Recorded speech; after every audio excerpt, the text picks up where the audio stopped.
Sugar Y'all and Mullah Ak, and we're about to show y'all some powerful information. First question I have for you, Brother Danyaahla, off the head. I ain't write nothing down. How did you feel? Y'all was talking. You was talking like you was ready to dig in polite heart, but you didn't get a chance to speak. How did that make you feel, brother? I know that had to make you feel some kind of way, especially when he put something up there on the screen and he was like going at you. I know you wanted to get at him for that. Right. Yeah, Polite put me up on the Summer Jam screen, but I didn't feel no ways. You know what I'm saying? I'm used to people talking SHIT about me. That's okay, man. Just understand that he got to live to see another day. Because Polite talked about King James, and I'm here to tell you that Polite, you don't know nothing about King James, and neither does Shakka.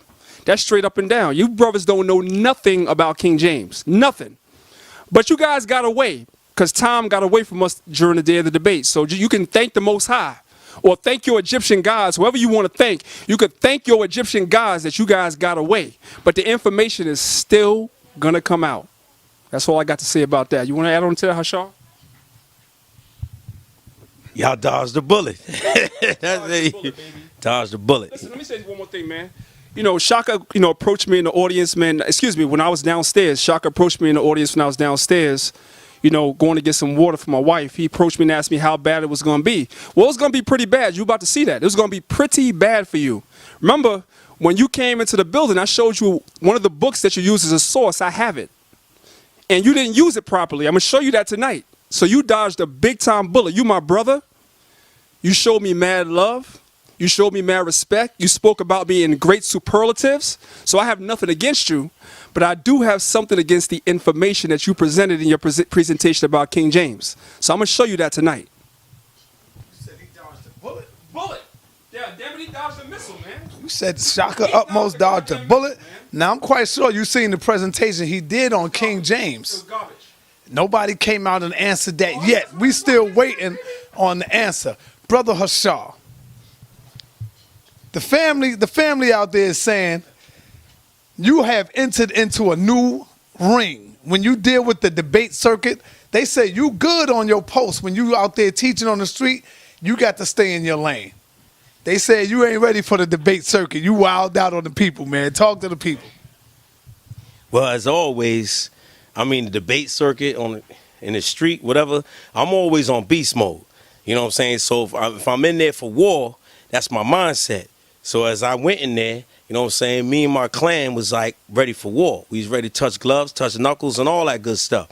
So anybody speaking otherwise and didn't look at the information, then you lost in your own belief system, whether you're a Hebrew Israelite, a damn Chemite, a Jebusite, a Hittite, I don't give a goddamn. If you didn't see the information in itself and what was presented, then your mind wasn't focused on the true premise. So we went in there basically for war. It's like you can't go out there in the streets, scream on police, scream on the white man, blah, blah, blah, and you're not being war mode. So we went in there, our objective was war. So as far as that presenting information, it really wasn't nothing. And I understand the people, if you got a weak heart and a weak mind, you know what I'm saying, and you look at me, you look at a warrior, you know what I'm saying, you took me out the Coliseum. I'm an old gladiator, you know what I'm saying? So if you took this gladiator out the Coliseum and tried to put me in some prancy stuff, you're going to see, oh my God, it wasn't for that. But in the same token, check out the information, and I'm going to give you the same information and a little bit more, and you're going to see what we presented, which wasn't answered or touched. You see what I'm saying? So as far as that, that's nothing, man, and I enjoyed the debate. I enjoyed everything, and I went up in the balcony, you know what I'm saying, still being a warrior, and I was in the balcony checking everything out. So when Polite pulled out that the airplane joint and all that, I was like, oh, and then I said, wait a minute, that nigga ain't on my team, hold on, you know what I'm saying, because then I thought about it, I said, wait a minute, we got stuff to smash that, because y'all gonna see tonight, even we got, when GOCC was in Egypt with the pyramids, we got brothers, we was out there, you got other brothers from back in the days that was out there and in Israel, whatever, so I just pulled up one of the family members, you know what I'm saying, that live out there in Dimona, and pulled them up to see that, look, y'all visiting, but we live there. And that's the thing y'all got to remember. Y'all just visitors, but we live there. It's not in Dimona. It's on the other side. It's not even there. Every place that you could think of, even in Nigeria. We even had an Israelite brother in the crowd, which y'all miss, the brother by the name of Ifini. Okay, he was in the crowd, and he's an Israelite, a Hebrew Israelite brother. And we're going to call him up and show you he was what you would call an Ebo. And so we're going to smash it and shut it down on that level. You know what I'm saying? So it's like, that's any arena is my arena. Any arena is all our brothers' arena, because when we in the street, we debate on the fly. So debating in there, whatever, it's just that if you're a pussycat, you can't handle a lion. So if I roared too much, I understand and I respect you humbly. If I was whatever, I respect you all humbly, your opinion and your thought process, but you got to evaluate. You call me in for war, I'm ready for war. To tear the walls down and everything else down in my hindsight, and that's it. So with that, man, I'm going to pass it on to the brother. But see, that's all I know you as. When I first met you, that's all you was, a lion, man. Anything other than that, I'm like, nah, that ain't the Hashar I know. That's not the brother I know. So let me ask you, brother, all of y'all brothers, have there ever been a time when y'all felt the pressure of the Armor Raw Squad, of Brother Polite? Have there ever been a time, Brother Danyaahla? We don't feel no pressure, man. We feel we under pressure every time we go out in the streets, man. You have people coming up to us, like you said, on the fly, asking us all types of questions. So a lot of things that are brought out by the Amun Ra Squad, a lot of things that are brought out by Polite, I know that these brothers think in their mind that they're the first ones to ask us these questions. We get asked these questions all the time. So we answer these questions all the time. Like my man Shakka. I'm going to mess with Shakka tonight. That's my brother. And like I said, I'm going to say again, when he seen me, he said a lot of nice things about me. And I say a lot of nice things about that brother. But that brother brought the Hezekiah prism to me. Now, maybe in his mind, he thinks he's the first person to ever bring the Hezekiah prism to the Israelites. But I got bad news for you. That's been brought to us before. We didn't answer you that night because that night it was Kemet on trial. It was your book on trial. But if you think we don't have the answer about the Hezekiah prism, you are highly mistaken. If you think we don't have the answer for that presentation that you made about King James, you are highly mistaken. Because me personally, I'm going to deal with all the references you used, and I'm going to bring out references you did not use. And I told you that to your face. You see what I'm saying? Because that's the way I roll. You talking about you a beast. You talking about when we talk about King James in the Bible, that's your arena. That's my arena too, brother. History is my arena. Ask about me in the Israelite community. History is my arena. So I'm ready for war when it comes to that. You about to see that tonight. And you only getting 20 slides. I got 100 slides on King James. You getting 20. And my 20 slides is going to trump the whatever slides that you showed. That's a fact. Let me ask you. You want to touch on? Yeah, I just answer as far as the pressure situation. I mean, like I said, the most pressure that me personally that I ever felt is from Israelites. As far as you gotta calm down and all this other stuff or whatever. You know what I'm saying? As far as what they presented, I mean that's everyday cakewalk stuff. You know what I mean? Is we did this, we did that. I didn't see no pressure. Right. I mean, I ain't see, like I said, I was grooving in the balcony when that cat took the Egypt trip. He said, yo, this my wife, this my man. I was pop locking for a minute. Oh, then, I caught myself. And other than that, I mean, it really wasn't nothing to make you flex on. You know what I'm saying? And like what the people missed out on was a curator, a literal museum curator, okay, in the crowd that wanted to speak, okay, and bring out certain points about Egypt. All right. You also had, like I said, brothers from Israel. You had brothers from Nigeria. You know what I'm saying? The Israelite brothers. So it's like y'all missed out on a lot as far as what would have put pressure on them and what they believe and what they deal with. Case in point, Jonathan, my man, salute, whatever. But you're Magi, right? According to the Magi situation, it's like I could ask you this, and this is what the brothers was going to present to you that deals with that culture. And also the brother from Cameroon, let me shout you out. Magi's, they have to put a scar on their face, okay? If you call yourself a Magi, you have to have a scar on your face. It's based upon one or two things. One of the things is wrestling a lion and killing a lion.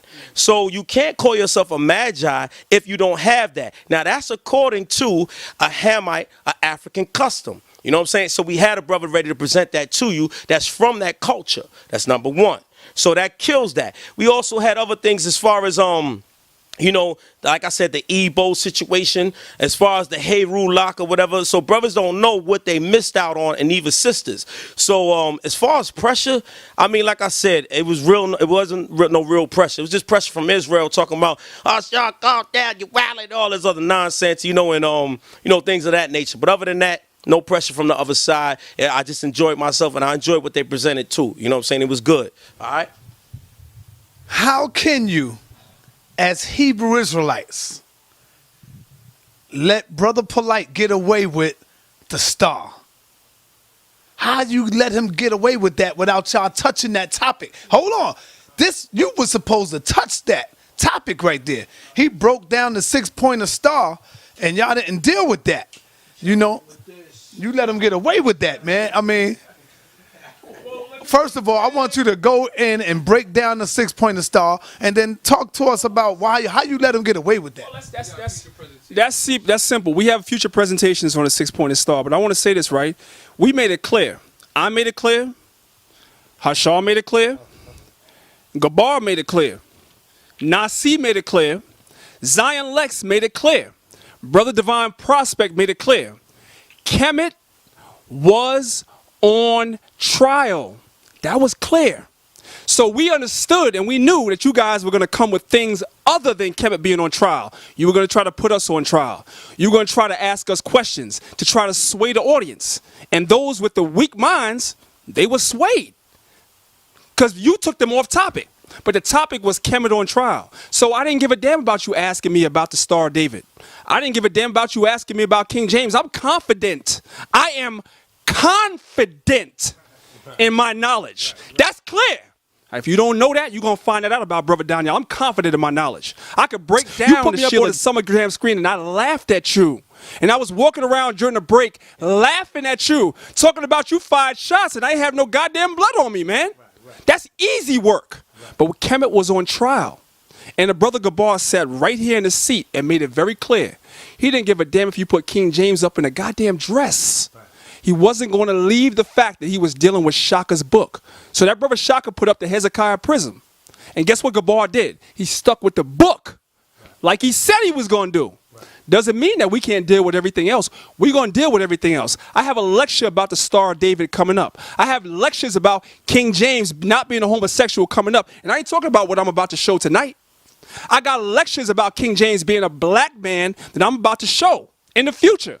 No questions about it. I'm not running from nothing I said. I got a lecture and I got scriptures that show the Most High puts his spirit on animals. How about that? Because everybody gets mad about what I said. Oh, my brother Danyaahla said the Most High put his spirits on animals. Why don't you read 2 Kings, the 17th chapter? Why don't you read that from verses 24 on down? Read about how the Most High put his spirit on the animals to tear them heathens up that was in our land that didn't belong there. When you read 2 Kings, the 17th chapter, don't play with me, man. We study. The Bible says study to show yourself approved. You stand next to a man that's been in Israel 23 years. I study. I'm ready for war. Understand? Go ahead, brother. That's what's up. And to touch on the animal situation, and to go back to the shield, but I'm going to touch on the animal situation. It's like a lot of brothers fail to realize, it's like when you look at it, it's the same thing like why animals in the zoo ain't killing each other. Right. They separate in cages, whatever. That's one point. Another point, when you brothers that deal with a Kemetic system or you deal with any, as we call Hamite, but if you call it African theology or any understanding of Africa, remember, when you deal with voodoo, and Vodun and so forth and so on, they put spirits and they cast spirits into the animals to do certain things. So you have to question that within itself if you're going to speak against what the king said. So it's a lot of things that when you see people, they just come off the mind like, he said something stupid. So it's like, then you go against your own African culture. You know what I'm saying? So, but it is what it is. And, listen, we got videos, man. I'm Salakia. I don't mean to cut you off, man. Listen, man, any of you brothers that think I don't know what I'm talking about, come to my camp, man. We on 149th and 3rd Avenue every goddamn Saturday, man. If you think that I don't know what I'm talking about, come to the camp. We're going to film you and we're going to see who know what they're talking about and who don't. If I say something, I know what the hell I'm talking about, all right? Get that through your thick skulls. I know what the hell I'm talking about. I study thoroughly, completely. Everything. I study the Israelite doctrine. I study the 5% doctrine. I study the African doctrine. I study Egyptology. I study everything. And I'm ready for any question if it be the spirit of the Most High in Christ. Just so you understand. Go ahead, brother. Yeah, since he said the 5%, shout out to my man God Cypher Divine. What's up, King, and his son. But look, and my man Rakim Allah, you know what I'm saying, the 18th letter, that's my people, you know what I'm saying? So what's up to you? They don't know how far back we go, you know what I'm saying, in our roots, you know what I'm saying, even the Woo. What's up, Ghost, everybody, you know what I'm saying? They don't know what time it is. I was a 5%. I told y'all that in the interview that I did with Sarnetta. I was a 5%er. I started, that's where I started. That was my foundation, man. Because back in the 90s, I'm giving my age away now, but I don't give a damn. You know what I'm saying? I graduated from high school in 1992, man. We talk about the era of brand Nubians. We talk about the era of poor righteous teachers. We talk about the era of Eric being Rakim and Big Daddy Kane. These were 5%ers, man. I studied the 5% doctrine before I became an Israelite. I know the 12 jewels: knowledge, wisdom, understanding, freedom, justice, equality, food, clothes, and shelter, love, peace, and happiness. Y'all know who y'all dealing with, man. I didn't start off as a Hebrew Israelite. This is a school of knowledge that I came to after going through many other schools. I went through the 5% school. I went through the Nation of Islam. I studied the books of Dr. York from the time when he was an Ansar all the way to the time when he's a Nubian Islamic Hebrew. I'm not new to this. Y'all are new to this. But I'm not new to this. You see? Go ahead. Go ahead, Sarnetta. Do you feel the Hebrews won the debate? Yes, we did. Let's keep it real. Yes, we did. I'm going to go down. And I'm going to go down. Yes, Do you feel the Hebrews won and why you feel that way?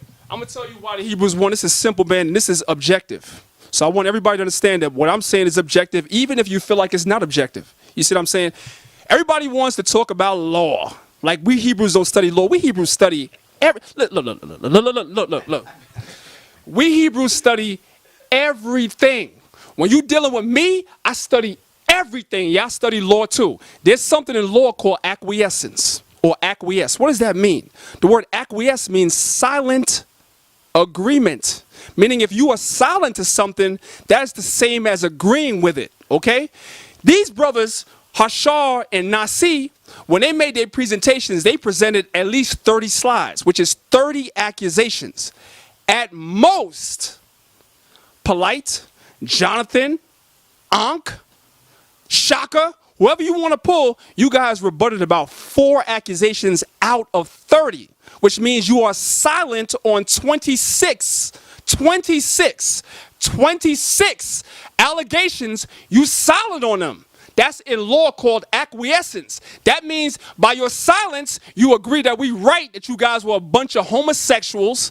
That means that you agree that we right that you guys were immoral. You guys were a bunch of guys that were sleeping with your damn sisters. You were committing incest and all that. You agree. You know why? Because you didn't address the slides. And Jonathan himself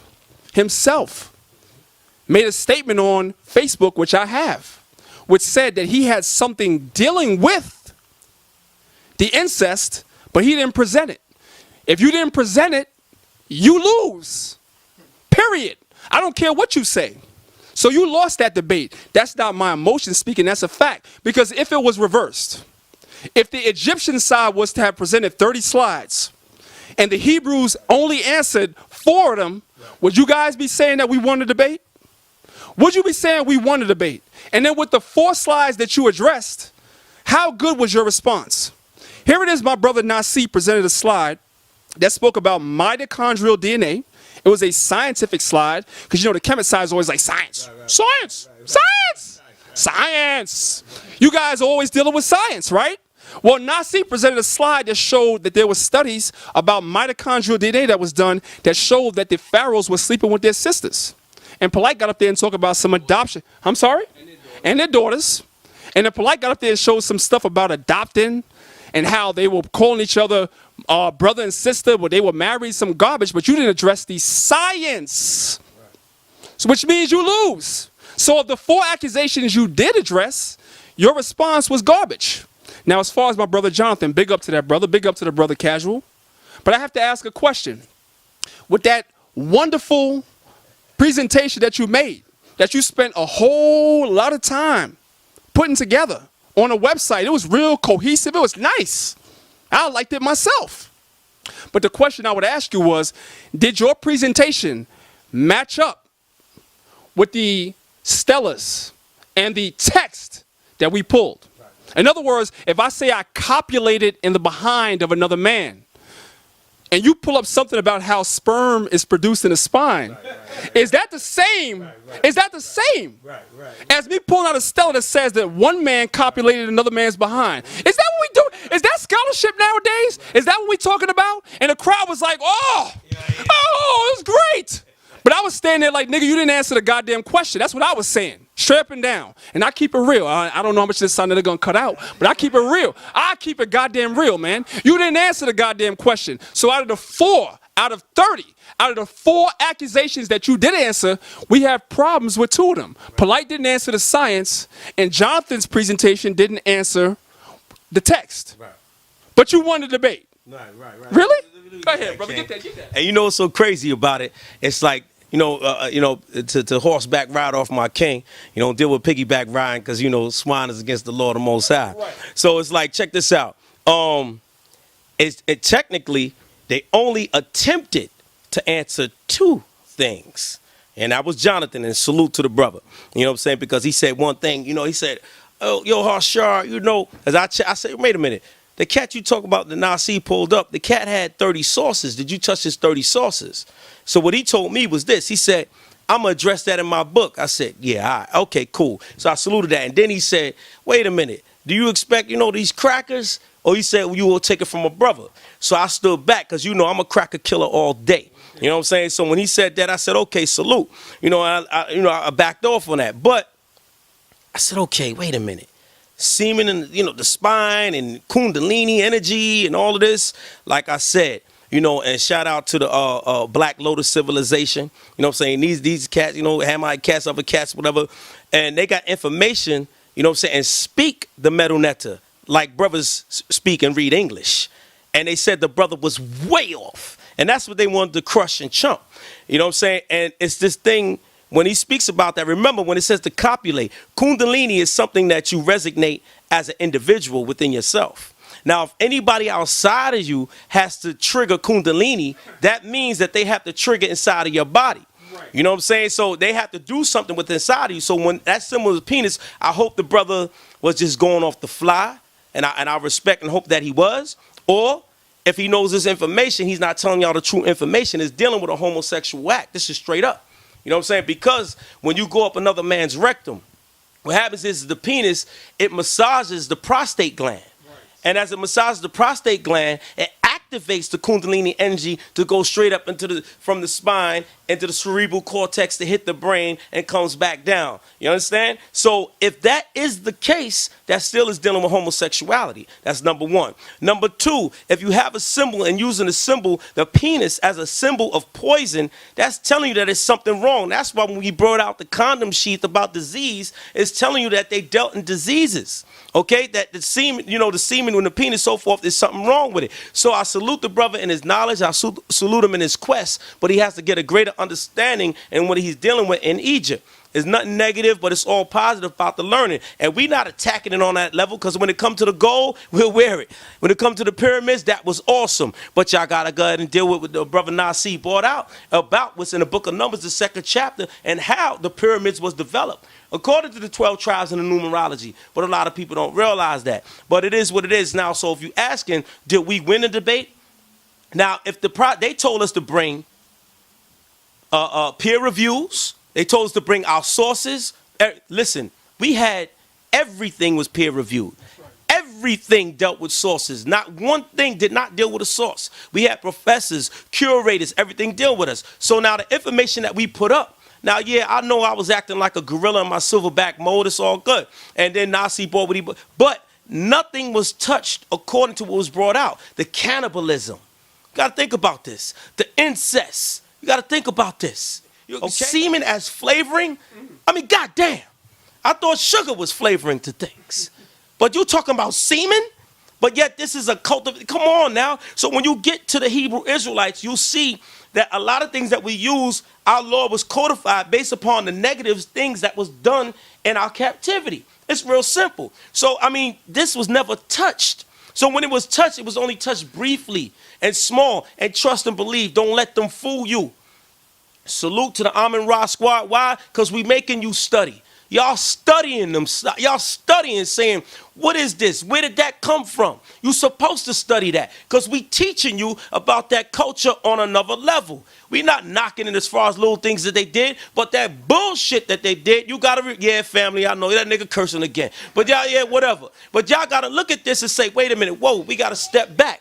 It's just like America. It's just like your cell phone. The cell phone is a beautiful thing because you can get in contact with people on a mobile level that you never did before. But in the same token, it destroys your brain cells. The same token, you can get brain cancer and all these things if you don't deal with the cell phone correctly. So when you look at Egypt, it had things that was good, but it had also pros and cons. When you look at the cons, that homosexuality and all that, that was nonsense, man. So you got to review it from that perspective. So it was presented to you in a speed round, and y'all took it another way. But the stuff we had, y'all would have had to submit unto the supreme power, the Most High. While y'all was shy, y'all would have to submit and say, wait a minute, these brothers is showing us something. So now, if to answer the question, with that information and that added on that the king said and I said, did we win? According to information, of course, all day long.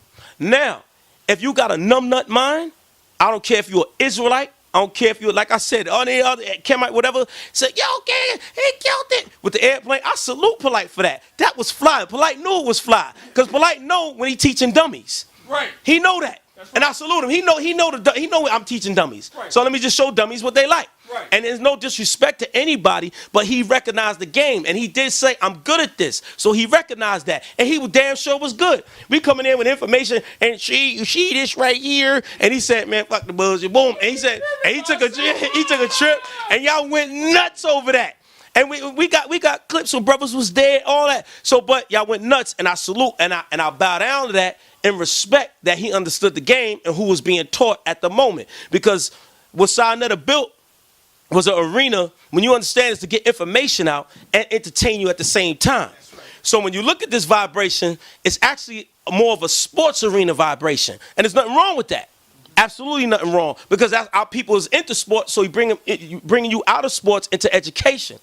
So this arena that he built, we have to build a sports-like atmosphere. So that's what you saw. So now if you take it to a regular mundane educational atmosphere, there'll be a difference. Let's do the two. If that was an educational atmosphere, you think Polite would have got over with that? They would say, I'm sorry, that has nothing to do with coming on trial. That's right. They would have destroyed it. No, boy. So we understand the atmosphere. So according to the atmosphere and the arena that we walked in, I salute. You know what I'm saying? He did a good job on that. But from what we brung, we won. But according to the atmosphere, I give the brother 2 thumbs up, and I'm coming after you, boy. Coming after you. Let me say this. I got to come back right behind the brother Hashar, and I got to reiterate, just to reiterate why we saying we won. We won because there were 30 accusations at most. There might have been more slides presented than 30, but we're just going to rock with the number 30. Absolutely. There were 30 slides presented, and there were 4 responses. That means that you left 26 on the table. That's acquiescence. So by the law of acquiescence, you guys lose. That's not my emotion speaking. That's not me speaking just because I'm a Hebrew. Israelite pride. Yeah, you just say Israelite. You're just saying that. No, brother. You left 26 accusations on the table. Now, if the shoe were on the other foot, the question would be, would people say that we won the debate if we left 26 accusations on the table? Right. You see what I'm saying? Right. And let me say one last thing. This is to the Amin Ra squad, specifically to my brother Asar Imhotep, because I just watched the video that my brother Sinetta posted, right? I don't know where you get your information from, so let me be clear. Go back and watch my interview before the debate. Go watch the brother Hashar's interview before the debate. Right. Go watch the brother Nasir's interview before the debate. Since when did we say that we agreed that the Bible was going to be put on trial? Because that's what you guys did. Shakka tried that. Polite tried that. Ankh tried that. You guys tried to put stuff up there about the Bible. The Bible was never supposed to be on trial. We ain't running from the Bible being on trial because you guys always have questions about the Bible. And that presentation that you made on Lot was garbage. Because the Hebrew faith, when you read the Bible, it goes by the lineage of the father. So you talking about Ruth, that was a red herring. That had nothing to do with the topic because the lineage of a Hebrew goes back through his father. So the Most High is not dealing with Ruth. Absolutely. Not at all. So that was garbage. I just want you to know that. I'm telling you that to your face. That was garbage. You see what I'm saying? But I'm not here to talk about that today. I'm here to talk about King James because Shaka did a garbage presentation on that. So I'm gonna give him 20 slides out of 100. I got 100 slides, man. I got 100 slides on King James and another 100 on him being black. How about that? That's what I'm here for. But I just wanted to put that out on the table. You guys could not possibly have won a debate where you address 4 accusations. It ain't our fault that the time ran out, so we don't want to hear that. Now I'm seeing you guys going back and doing, putting up your notes on side of this channel about you put notes at debate and trying to answer questions afterwards. How the hell you win a debate and you answering questions after the goddamn debate? Man, get the hell out of here with that. Right. And when you check that vibe, it's like, on the real, if you came to an Israelite and asked an Israelite a question about anything, we gonna hit you on the fly right there. Hey, and I'll pass this, man. They lucky. Listen, I'm sorry, brother. I apologize, man. I hope Sana don't cut this out, man. You guys are lucky I didn't speak. There's a reason why I'm on this team. You guys are lucky I goddamn didn't speak, man. Everybody in the goddamn hall was coming to me saying, why didn't you speak? You lucky I didn't speak. Lucky. Go ahead, man. And I passed on the mic just so y'all know that. I passed on the mic because my thing is this. I know when a brother, throws shots at people, the brother want to respond. So I passed on the mic, but it was certain things going on or whatever. And listen, man, we not sore losers at all. And we did not lose. Nope. But I do give credit where credit is due. That move that he did, it was fly for a numbnut nigga. That was fly. A numbnut nigga go, holy shit. And you got to think about it. Hey. When I see was hitting all them things, boom, cannibalism, boom. I hit all of the blood and sucking the semen, all boom. So, Kemet was like this. Some bullshit, man. So when Polite came, he was your savior at that moment. It was like a sigh of relief. Like, oh, the nigga was the Egypt, he killed y'all. So we got to salute that. That was a good move. And we still commend that to this moment. You know what I'm saying? But when you look at the... When you go ahead and analyze everything, and we're going to bring this out, and because the brothers told me go over it slowly, whatever, because, I know I was in silverback mode. But so we're going to go over it so you can see, and you got a question for yourself. And question to say, is this a part of my people, part of my culture? Now, remember, everything is peer reviewed. Everything. Not one thing was on our own merit. Say, look at this, boom. It was peer reviewed. So, and the papyruses, you name it. So you got to go through this very slowly, and you absorb it as a rational thinker and say, is this part of my people or what? We got good sides and bad sides. So again, to answer this question home and hard, we did win as far as information. Ask a question real quick. But the brother won as far as, sensationalism. You know what I'm saying? So it is what, but I think we came back pretty good with showing that we had somebody that lived in Israel and you niggas just visiting there. You know what I'm saying? We got communities all over. So with that, y'all got to respect that. We got communities all over in the 4 corners, man. It's not no joke when it comes to the Hebrew Israelite thing. When you go in the courtrooms, they ain't doing no Kemetic. I'm Kemetic, this, that, I'm this, that. It's Hebrew Israelite. Why? Because remember, this court of law stands under the Mosaic law. So when they go ahead and say, do you swear to tell the truth, nothing but the truth yourself? You got something? No, we don't swear. Why you don't swear? Because the scripture say we don't. You know what I'm saying? Well, who are you? I'm a priest. So when it says a priest is what? That's against this whole system. That goes above anything that you got. A lawyer, a judge, or whatever. So y'all got to understand on a different level, a different vibration. But I'm going to pass it to my king because he's on fire. They ain't get a chance to speak. He's on fire that they was coming at him. And we passed the mic. And I'm telling y'all, wake the hell up, man. That's all of y'all. Egyptians, whoever. And you Hebrew Israelites said, man, they did a good job. If that's the case, y'all agree with semen for flavoring. And I'm speaking to my Hebrew Israelite family. All right? Talk to me. Holla. You know what's going on. Go ahead. Right. I got a question, Polite. This is me and you talking now. I know a lot of people are watching, but I'm having a one-on-one conversation with you. I want to see the rest of the pictures, right? I saw the picture inside the pyramid. Now I want to see the rest of the pictures you took in Egypt. How about some pictures outside the pyramid? Outside. How about a picture that you took at the Sphinx? Convince me. In the community. Yeah, convince me. Yeah, show me some pictures in Egypt besides the one inside the pyramid. Convince me that you really went. Right. And that wasn't some bullshit that you put up there to convince the people. Convince me. Convince me. I want somebody to put this video up. Convince me that you really went to Egypt and you wasn't inside a mock pyramid at all. How about that? Put me on the spot. Convince me that you went to Egypt. We want to see the rest of the videos. We want to see outside the pyramid. We want to see all over Egypt, all over Cairo. I want to see you at the Sphinx. I want to see you everywhere. Because everybody else that go to Egypt, they got pictures outside the pyramid. They got pictures inside the pyramid. They got pictures at the Sphinx. They got everything. We saw the outside of a goddamn plane. We even see the nigga on the plane. We saw the brother outside. We saw the outside of the damn plane. All we saw is the wing. We saw the wing of the plane. That's it. Next thing you know, after we see the wing of the plane, the brother's inside the goddamn pyramid. What about the rest of the goddamn pictures, man? Go ahead, sign that up, man. All right, let me help you out here. Help me out with that. Sign that up. You probably wasn't looking, but him and his wife was standing on the pyramid, right there. They was standing there. You know, and matter of fact, there's a video up that I just threw up that he sent me, and he's right there with the Sphinx. By the Sphinx, him and his wife is standing on the pyramid. No, I just threw it up. It's on my channel. I just threw it up about maybe 2 hours ago. We didn't see that. Right. No. Let's go. Let me see.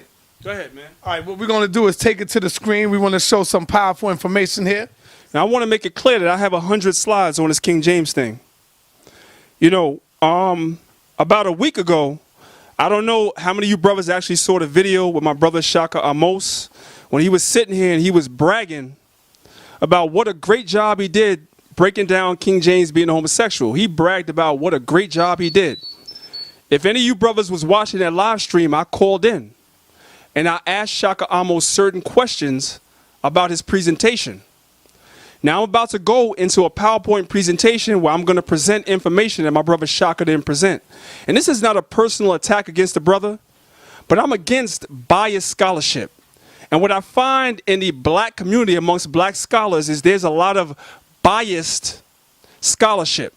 Scholarship that's presented that is one-sided, that when you actually do real studies, you find out there's a whole other side to the argument that these men are not making. It's easy to pull up all the information saying King James was a homosexual. But what about the information that says he was not? What about that? Now, what I'm going to do is I'm going to present to you, brothers and sisters, about 17 slides out of 100 that I have.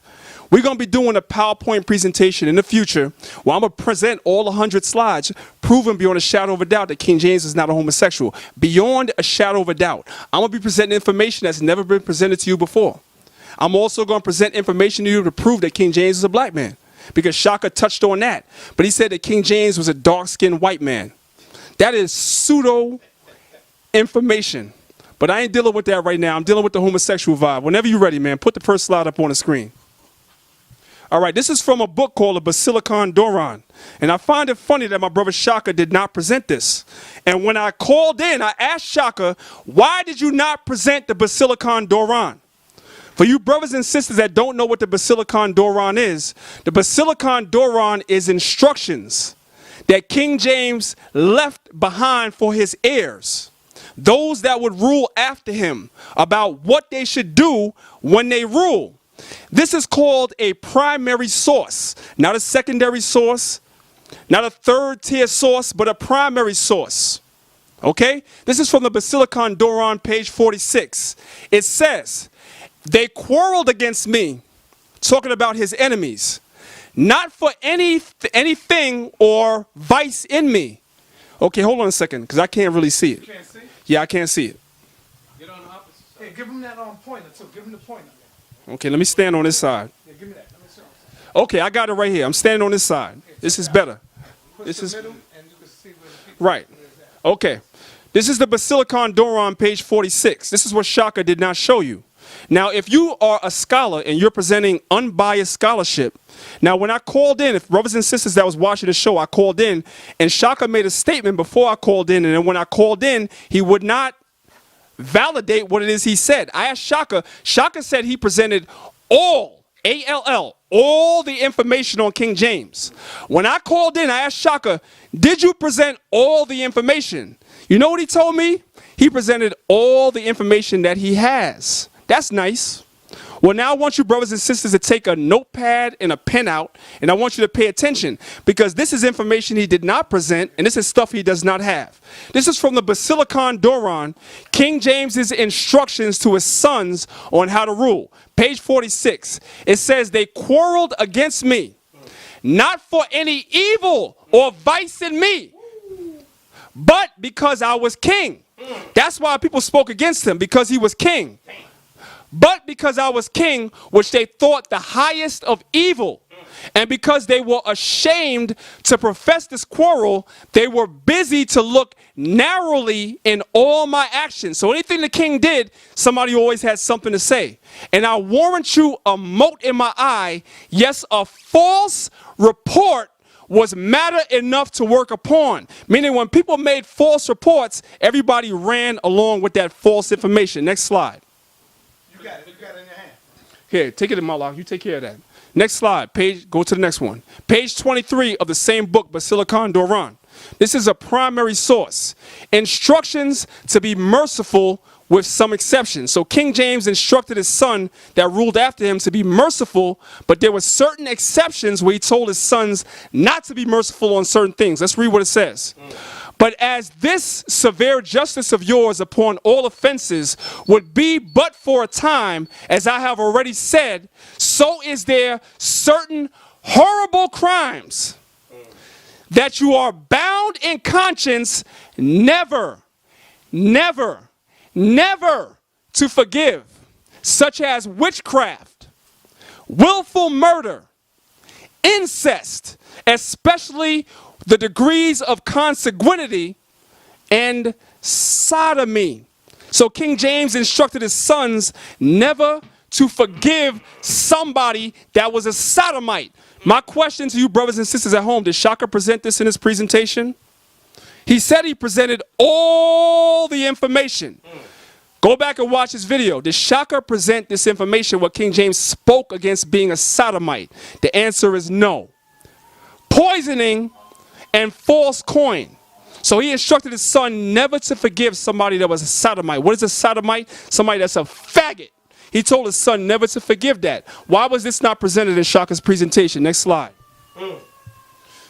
His instructions to his son on the proper attire for a king. Page 84, the Basilicon Doran. And by the way, what you see right there, you can buy at Barnes & Nobles. This is a primary source. This is the writings of the king himself. This is him speaking. Not somebody speaking on his behalf, but the king speaking.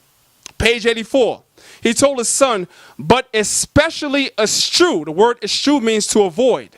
He told his son, but especially to eschew, meaning avoid, to be effeminate. Wait a minute. Why didn't Shakka present this? He told his son to avoid being effeminate in his clothes, meaning don't dress like a faggot. First, he told his son, don't forgive somebody that is a faggot. Now he's telling his son, you ain't even supposed to dress like a faggot. In your clothes. Don't be effeminate in your clothes. Or your perfuming, meaning don't smell like a faggot. This is somebody that was supposed to be a homosexual, but he's writing this to his son, really? Why was this not presented? Preening or such like. Next slide. Now his instructions on the proper language that a king should use. Page 86. In your language, be plain, honest, natural, comely, clean, and short. Eschew both the extremities as well as not using rustical corrupt lead as book language and pen and inkhorn terms, and least of all mignard and effeminate terms. Let's review. He told his son not to forgive somebody that was a practicing sodomite or homosexual. Then he went along and told his son not to. So you have 3 points. You shouldn't act like a faggot. You shouldn't dress like a faggot. And you shouldn't talk like a faggot or smell like a faggot. My question is, why didn't Shakka present this? But I thought y'all said Shakka presented all the information. That's what he said. That's why when I called in, he was a little stuck on stupid. That's my brother, but he was stuck on stupid. Next slide. Now, names that you will never hear mentioned by people that speak about King James being a homosexual. Let's go. You have a man by the name of Peter Heinlein. Who is Peter Heinlein? Peter Heinlein was a contemporary of King James. He lived during the time of King James. This dude said that the king wasn't a faggot. How come Shakka didn't present that? Sir William Sanderson, another contemporary of the king, who said the king was not a homosexual. Why didn't Shakka present that? You have Bishop Godfrey Goodman, another contemporary who lived during the time of King James, that said the accusations were false. Why didn't Shakka present that? Then you have Sir Anthony A. Wood. Listen, brothers and sisters, I'm giving y'all sources. Please go and check this out. You have Sir Anthony A. Wood, who also was a contemporary of King James, that said the man wasn't homosexual. You will never hear somebody that teaches that King James is homosexual mention any of these names. And finally, you have King James himself, who we just read in the Basilicon Doron, who spoke against homosexuality. And notice, like the title says, names never mentioned. Notice our brother, Shakka Ahmose, never mentioned King James in the Basilicon Doron. I ask you, brothers and sisters, why is that? Let me ask you a Go ahead, question. Shakka. How do you explain the secret passage in his room leading to, oh, you're going to go up? Oh, well, it's not actually on this PowerPoint because, like I said, this is a preview to my PowerPoint presentation. I already explained this to Shakka because Anthony Weldon was one, because George Villas was one of his bodyguards. That was one of the closest people to him, and there were 8 attempts on his life in his time. There were 8 attempts on the king's life. So that passage was a way for the king to escape in case somebody came to try to kill him. That's a fact. And I told Shakka that, and guess what? If you go back, you watch the video, before I was finished speaking, Shakka said it because he knew where I was going, because he knew I was right. Okay, let's continue. Instead, we are given names such as Anthony Weldon, Francis Osborne, and Sir Edward Peyton. These are the names of people that said King James is a homosexual. You will always see these names in yellow, but you'll never see the names in red. Why is that? Okay? And others who had malice towards the king. This creates an unbalanced and biased view on a subject. In other words, it's called biased scholarship. Next slide. Now, this is one of the books that Shakka used. Guess what, brothers and sisters? If Shakka's an honest man, he's going to tell you. At the debate, I had this book with me. This was a book that Shakka presented in his presentation. He told us that this is a source that he used to prove that King James is a homosexual. I'm going to bet money he never even read the book. Guess what, brothers and sisters? Brother Danyaahla has the book. And I brought it to the debate and I showed it to him. I said, Shakka, you know I got this book, right? Here's what the book says. James I, the Fool as King by Otto J. Scott. Okay, concerning Esme Stewart. Remember that? Shakka said that Esme Stewart was King James's first lover. That was his first cousin. Yes. He said Esme Stewart was King James's first lover. Let's see what this says, right? There are many reasons that James was close to Esme Stewart. Question, before I continue. How many reasons did Shakka present in his presentation? 1. He presented you 1 reason. He said that King James and him had sex. That was it. But the author in the book that Shakka used, I didn't use this book. I didn't present the source. Shakka presented the source. It says there are many reasons. Question, why didn't Shakka present us many reasons? He presented us 1 reason. There are many reasons James was close to Esme Stewart. Let's go through this and let's see how many of these sources that Shakka actually told you, brothers and sisters, about. First reason, his social graces. Second reason that he was close with his cousin, his contact with the French government, which brought gold to James's aid. Did Shakka tell y'all about that? No. Why was he close with Esme Stewart? Because Esme Stewart was close with the French, and the French gave the king gold. Shakka didn't tell y'all about that, right? He just said he was a faggot. Let's keep going. And the fact that Esme was captain of the king's bodyguards. Why was the king having bodyguards? Because there were attempts made on his life over and over again. So the man that's guarding your life, you ain't going to be close to him? Come on, man. Let's be real. He goes on to say, all this is overshadowed by the fact that James disliked girls. In other words, Otto J. Scott, the source that Shakka used, disregards the fact that Esme Stewart was close with the French.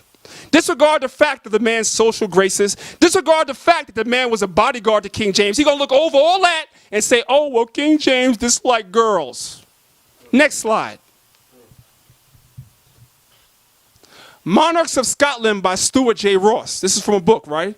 Regarding James's affection towards Esme Stewart. This is another source that Shakka didn't bring out, but I'm bringing out. Page 113.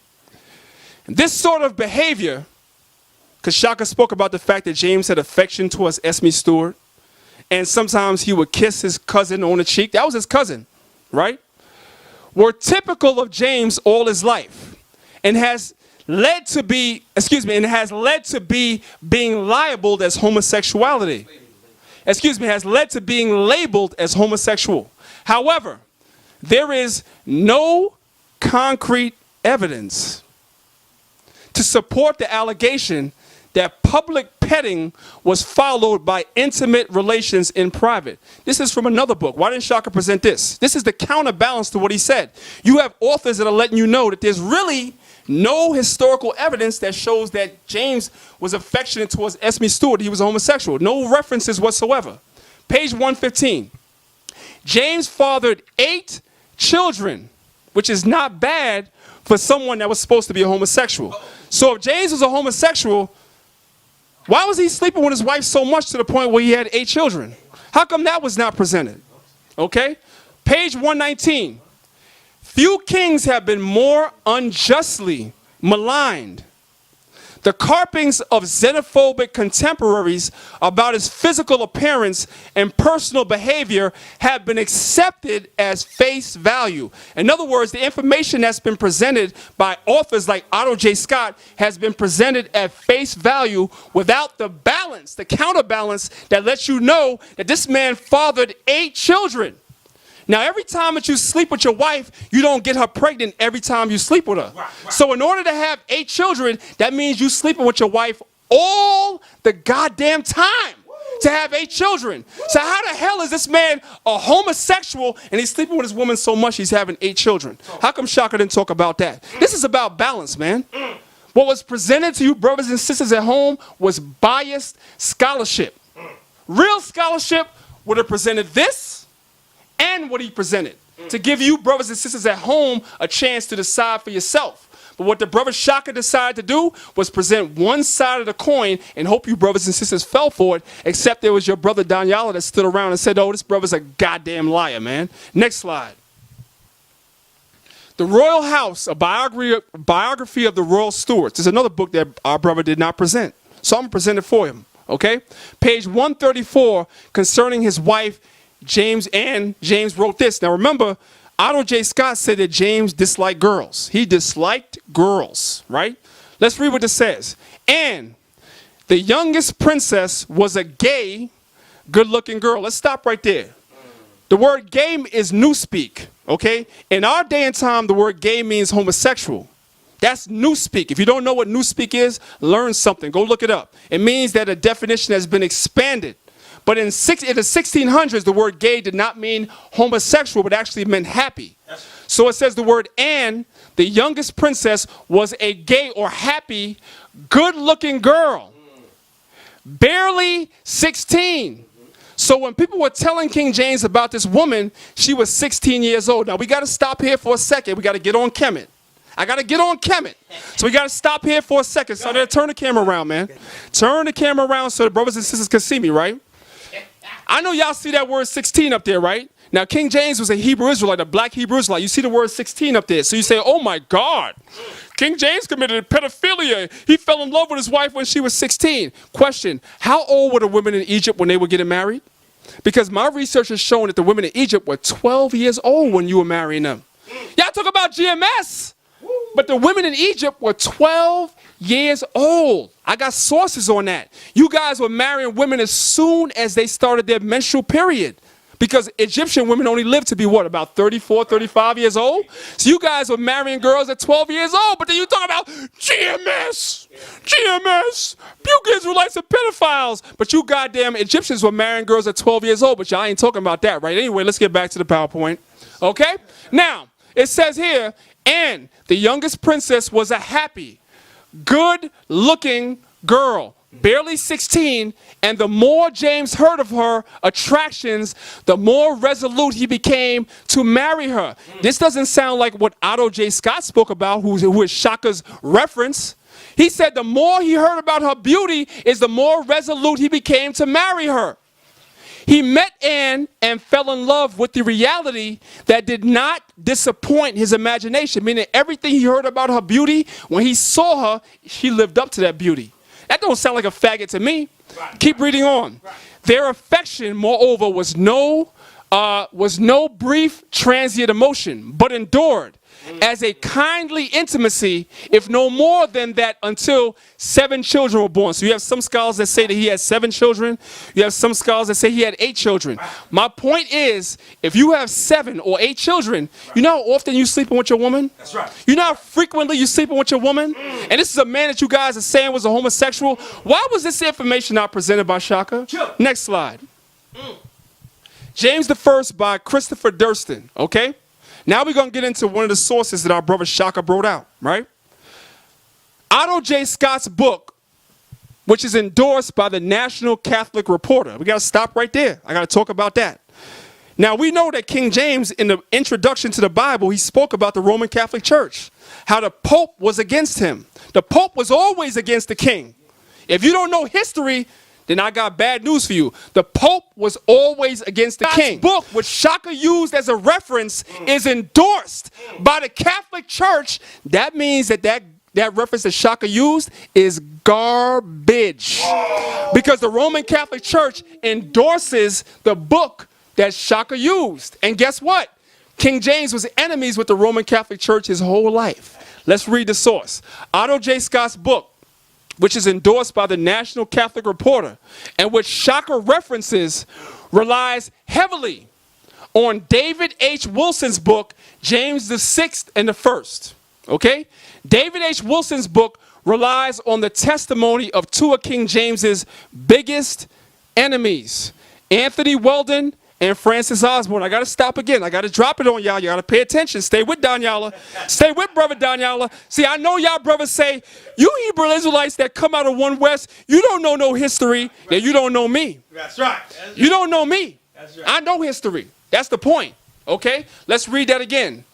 Wilson's book, James the Sixth and the First, by David H. Wilson, relies on the testimony of 2 of King James's biggest enemies, Anthony Weldon and Francis Osborne. I got to stop. Let's run down the list. You have Anthony Weldon and Francis Osborne, both of whom were kicked out of the king's court by King James. You have an author by the name of David H. Wilson that writes a book, and he bases his findings of King James being a homosexual on 2 of King James's biggest enemies.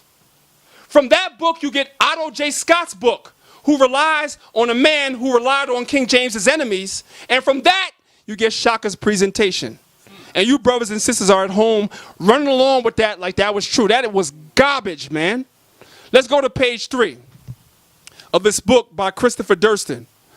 The king's reputation reached a nadir in 1956 with the publication of D.H. Wilson's King James the Sixth and the First. Now check this out, right? Speaking about the author. He thoroughly disliked and disapproved of King James. In other words, the author that wrote this book, he didn't like King James to begin with. So when he went and did his research, he went to guys that didn't like King James. And all these books that you're reading about, that you're quoting, are based on people that didn't like the king to begin with. And you're talking about you used all the sources and your history is factual? Get the hell out of here, man.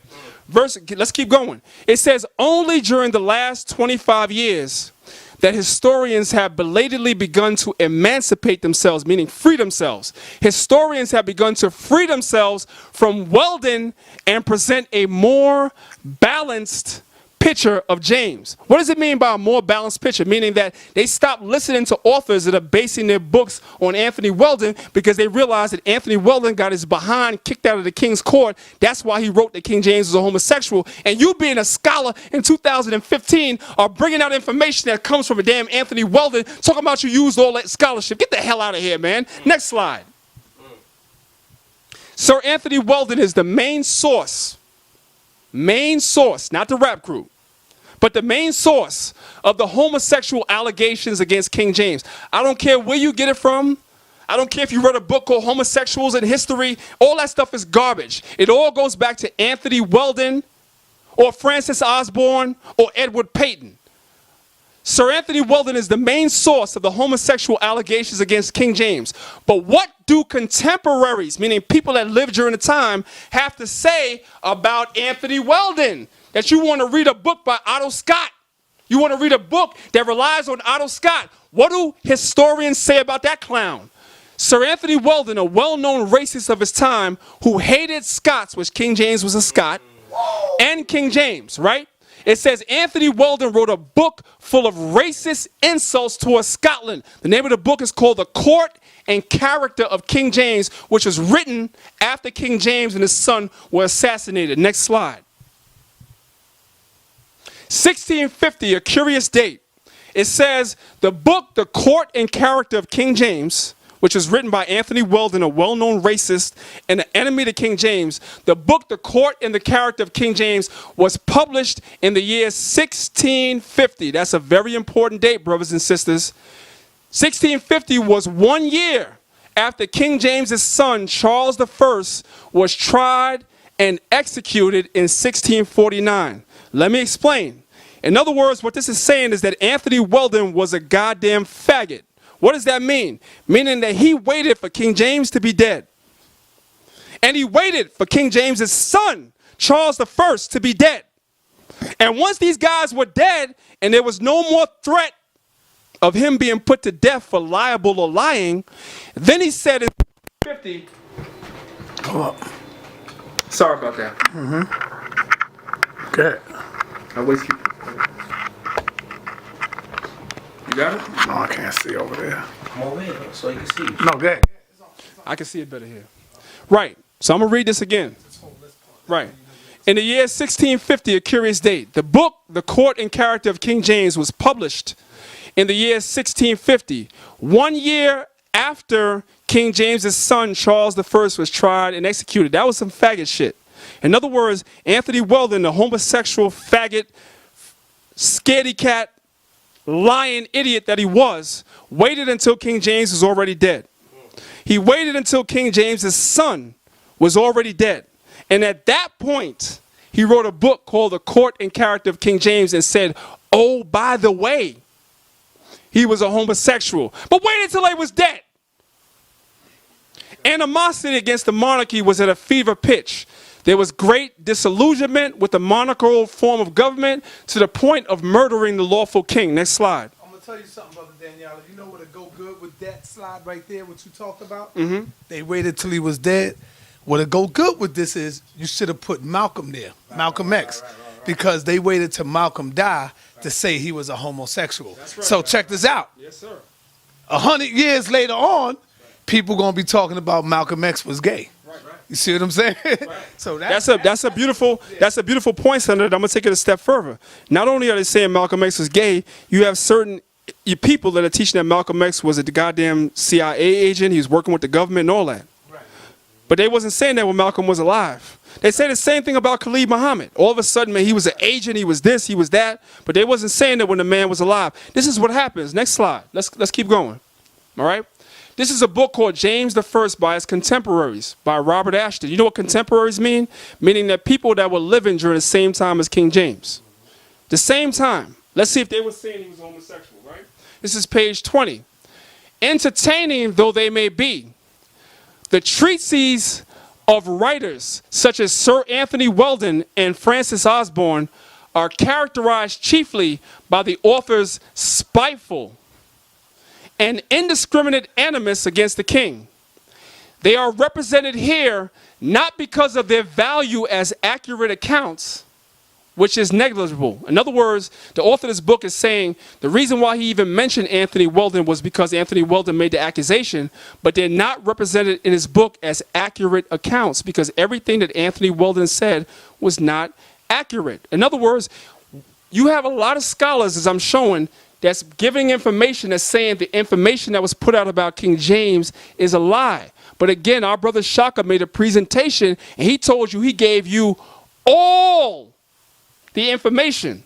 So where's all this information I'm putting up? Was that in his presentation? Go back and watch it and answer that question. Was this in Shaka's presentation? Next slide. Brother Tazoriak just texted in and said, you killing that shit on Let's go. Let's go. That's my brother, man. Big up to the Captain Tazariak, right? We have another book right here called Britain's Solomon, James I and his Six and his Three Kingdoms by Maurice Lee Jr., page 309 to page 910. This is what this author said. Historians can and should ignore the venomous caricature of the king's person and behavior drawn by Anthony Weldon. Let's stop and let's do a recap again. You had an author by the name of David H. Wilson. From David H. Wilson, we get the author Otto J. Scott, which our brother Shakka quoted. But David H. Wilson's work was based on the work of Anthony Weldon, meaning it was biased. So when Shakka did his presentation, he should have did a little more research. If he did a little more research, he'd have been like, you know what? I'm going to leave this book out. Because this author's book is based on another author who went to biased scholars to get his scholarship. I don't remember seeing this in Shakka's presentation. If I'm wrong, y'all brothers and sisters, please tell me at what point, give me the minute point, give me the timestamp when Shakka brought this information out. Next slide. Okay? This is a book by James I by Christopher Durston, another author. Okay, page 2. It says, this poisonous piece of literary revenge. So in other words, what Anthony Weldon wrote was revenge against the king. Why is that? Now I'm going to give you brothers and sisters some history, right? You had Anthony Weldon that was a member of the king's court. He was also known as the clerk of the green cloth. All right? Anthony Weldon was kicked out of the king's court by King James for writing that book, The Court and Character of King James. He was kicked out of court. So when he was kicked out of court, that's when he decided, after King James was dead, after King James's son was dead, that's when he decided to write the book, The Court and Character of King James. It was revenge against the king because he was mad about the way that he was kicked out of court. So this is what this author says. Tell me if you saw this in Shakka's presentation. It says page 2. This poisonous piece of literary revenge was to do profound and lasting damage to James's reputation, as it became the prime source. Let me say it again.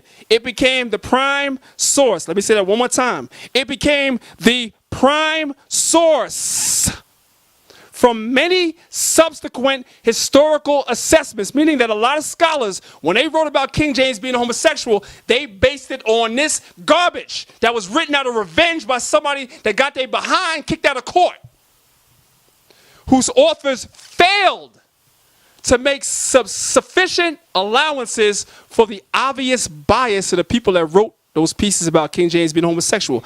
Obvious bias. Damn it! I don't remember seeing that in Shakka's presentation. Next slide, man. You killing them, Ak. You killing them. Now, I don't know about that yet, man. This is only 20 slides, man. I got 100. Listen, I got 100 slides. This is only 20. This is only 20. This is only 20. All right?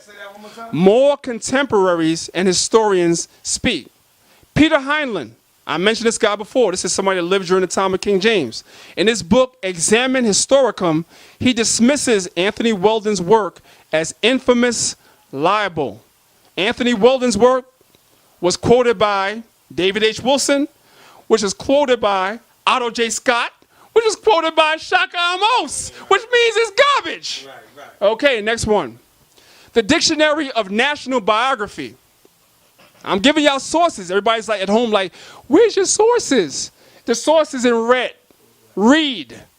The Dictionary of National Biography characterizes Weldon's book as a collection of slanderous gossip about the two kings. What two kings? James and his son, and their ministers and their favorites. I'm going to tell you something. It's ain't in this presentation, but every king of England and Scotland and Ireland and Germany and everywhere else had their favorites, meaning people that they was close to. It had nothing to do with being a homosexual. Stop it. Next slide. They're going to keep going. Sir William Sanderson refutes Weldon in his Aulicus Concanari and his complete histories of the lives and reigns of Mary Queen of Scots and her son James I. Bishop Godfrey Goodman stated, I have never, and again, Bishop Godfrey Goodman is somebody that lived during the time of King James. He was a contemporary. So if you're presenting stuff that people during James's time was whispering that he was a homosexual, I hear you, Shakka, but people during James's time was also saying he was not a homosexual. Where was this in your presentation? Bishop Godfrey Goodman stated, I have never read a more malicious-minded author, nor any who had such poor and mean observations. Get out of here. Next slide, man. We ain't got to talk much. Next slide. Sir Edward Peyton, another of James's enemies, another person upon whom modern-day scholars base their homosexual allegations on. This is Sir Edward Peyton, was recommended for removal from court by George Villiers. We got to stop right there, because George Villiers is somebody that Shakka accused King James of being lovers with. But now we're seeing something very heavy right here. Edward Peyton was recommended for removal from the king's court by George Villiers. In other words, George Villiers said, James, we got to get this guy out of here. So what do you think Edward Peyton did? He was mad about that. So later on, he came with some garbage talking about George Villiers being a homosexual. That's where that allegation comes from. How come Shakka didn't mention this? Let me stop. Let me keep reading. After this disgrace, Peyton was an avid enemy of Villiers and the whole court. In other words, Peyton didn't just like Villiers, but he disliked the whole court, which includes the king. He sided with Parliament in the English Civil War against Charles I, who was James's son. In the year 1652, he wrote The Divine Catastrophe of the Stuarts. This work was denounced at the time. When he made the allegations of the king being homosexual, this work was denounced by Sir Anthony Wood in his book Athenae Oxoniensis as a most despicable, libelous book full of lies, mistakes, and nonsense. This work was reprinted in the year 1752 by William Bowyer Jr. and Charles Davis, which were taken into custody by the House of Commons on the charge of publishing seditious slander. So when you quote somebody that's quoting Edward Peyton, that's seditious slander. But you presented all the facts. I don't remember seeing this, and I watched the whole video. Man, damn it, I watched it 5 times. I watched the damn video 5 times. Because I had to put timestamps on everything that Shakka said, because I said, I'm going to cut him on that. I'm going to cut him on that. I'm going to cut him on that. And I'm going to cut him on that. Next slide. Stop. Get the hell out of here, man. Is that it? All right, the rest, hey. The rest of the presentation, y'all brothers and sisters, y'all gonna get that, man. We about to do a presentation, man. I'm gonna go into George Villiers. I'm gonna go into Robert Carr, because Shakka mentioned all of them. I'm gonna go into all that. But that's just showing you, that's just a preview to show you brothers and sisters that the brother didn't present everything, man. That was biased scholarship. Man, you did an excellent job, and I'm gonna keep asking you this, man. Why the hell they didn't let you speak at the debate, brother? What the hell is wrong? And Polite brought up King James. I know he did. Why they ain't let you speak, bro? Well, hey, I'm going to say the Most High bless Polite, man. Most High bless Polite that I didn't get a chance to speak. But I want to big up my brother Hashar, because I'm going to tell you something. When Hashar was up there speaking, Hashar tried to hand me the microphone. So I wanted to put that out there, because I hear brothers and sisters saying that there was some type of conspiracy, that they didn't let me speak. That's a lie. I want to put that out there. The brother Hashar passed me the mic, and I turned the mic down. And the reason why I turned the mic down is because it was in the middle of the presentation that him and Nasi were bringing, and their brothers was in the spirit. And I didn't realize that we wasn't going to have a second round at the time because of time constraints. So I figured to myself, like, listen, in the second round, I'm going to go up there and I'm going to spank Polite. And I want to say one last thing, and I'm going to sit my ass down, because I'm pretty sure, I'm not looking at the comment board, but I'm pretty sure you got my haters out there. But to the people that's hating on Brother Danyaahla, that's saying I'm full of shit, I want you to go and I want you to check my sources. I want you to check my sources. You can hate on me all day, but are my sources wrong? Is the information that I presented, is it wrong? I know y'all love Shakka. I'm going to tell you something. Shakka is my brother, man. And every time that brother see me, he showed me mad love.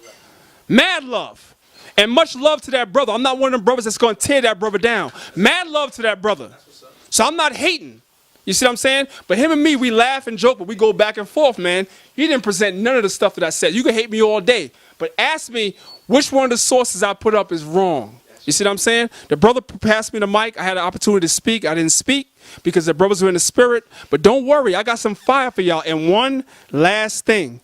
Y'all didn't see my presentation on King James being black, because I know niggas get all shook up like Elvis Presley about that thing, man. Brother saying King James is a dark-skinned. Hell, Shakka said King James is a dark-skinned white man.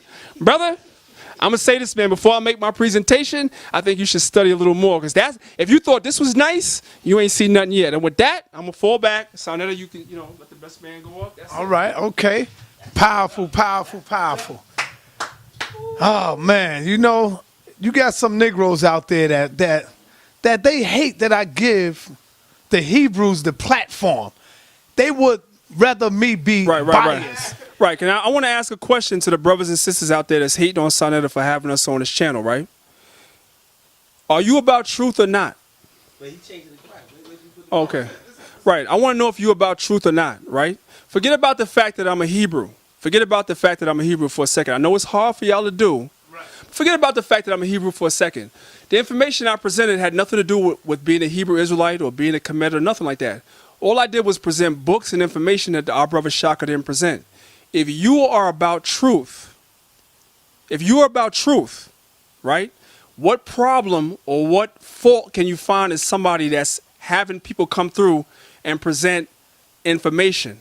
If you're about truth, that's all the question. That's really the only question I have. If you're about truth, you shouldn't have a problem with somebody coming and presenting truth, presenting you with information that now you can go back and you can research for yourself to see whether or not the person that was sitting here was full of shit or not.